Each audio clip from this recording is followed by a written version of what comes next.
কিভাবে হেনস্থা করা যায় তাদের কাছে এই কাজটা হচ্ছে দায়িত্ব। আচ্ছা, আমি নীলাদ্রি বাবুর উত্তর নেব। এই মুহূর্তে একটি গুরুত্বপূর্ণ খবর দিয়ে রাখি। সরানো হলো বসিরহাটের ডিএসপি সানন্দা গোস্বামীকে।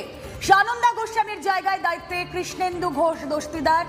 বসিরহাটের অতিরিক্ত পুলিশ সুপারকেও বদলি। আরো একবার আপনাকে জানিয়ে রাখি, সরানো হলো বসিরহাটের ডিএসপি সানন্দা গোস্বামীকে। সানন্দা গোস্বামীর জায়গায় দায়িত্বে কৃষ্ণেন্দু ঘোষ দস্তিদার। বসিরহাটের অতিরিক্ত পুলিশ সুপারকেও বদলি। কথা বলবো আমাদের প্রতিনিধি সিজার মন্ডল রয়েছেন সঙ্গে। সিজার, দেখো, যেটা দেখা যাচ্ছে 116 জন ডিএসপি পদমর্যাদার আধিকারিককে বদলি করা হয়েছে। তার মধ্যে রয়েছেন সানন্দা গোস্বামী, তিনি বসিরহাটের ডিএসপি টিএবি পদে ছিলেন। তাকে পাঠানো হয়েছে আসানসোল দুর্গাপুর কমিশনারেটে এসিপি পদে।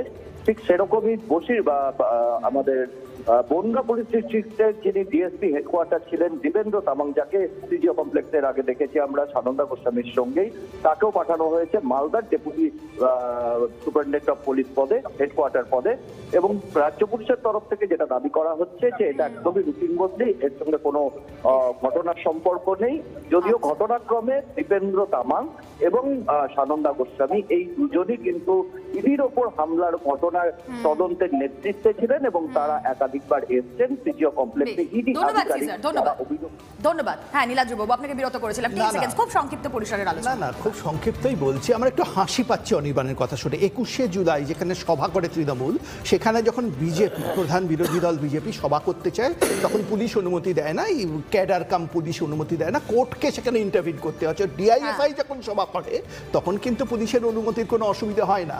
সৈকত টিভি9-এ দাঁড়িয়ে মমতা বন্দ্যোপাধ্যায়কে আক্রমণ করে না, তার নেতা সর্বভারতীয় নেতা ডি রাজা বা অন্যরা মমতা বন্দ্যোপাধ্যায়ের পাশে বসে সব মিটিং করেন।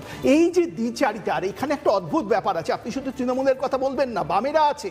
বামেরা কার্যত তৃণমূলের বি টিম হিসেবে পশ্চিমবঙ্গে এসছে, কারণ বিজেপির ভোট যদি বাম কেটে নিতে পারে সবচেয়ে সুবিধে তৃণমূলের। সেই জন্য বামেদের সভা হলে তৃণমূল তার সাহায্য করে। অনেকেই বলে এত লোক হতো না, তৃণমূলের সাহায্য হয়েছে আর প্রশাসন তাতে ইন্টারফেয়ার করে না। প্রশাসন সবার বিরুদ্ধে এটা নয়, কিন্তু বামেরা কিছু করতে চাইলে প্রশাসনের সাহায্য তারা পাবে।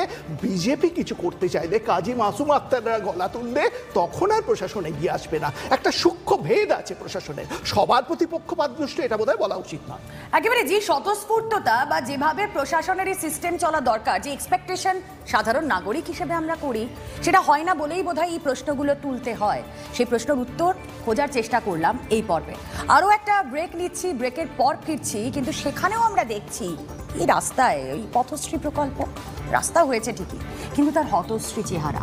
কেন, কি বলছেন কন্ট্রাক্টর, শুনলে আপনার চক্ষু চড়ক গাছ হয়ে যাবে। ফিরছি পরের পর্বে আলোচনায়।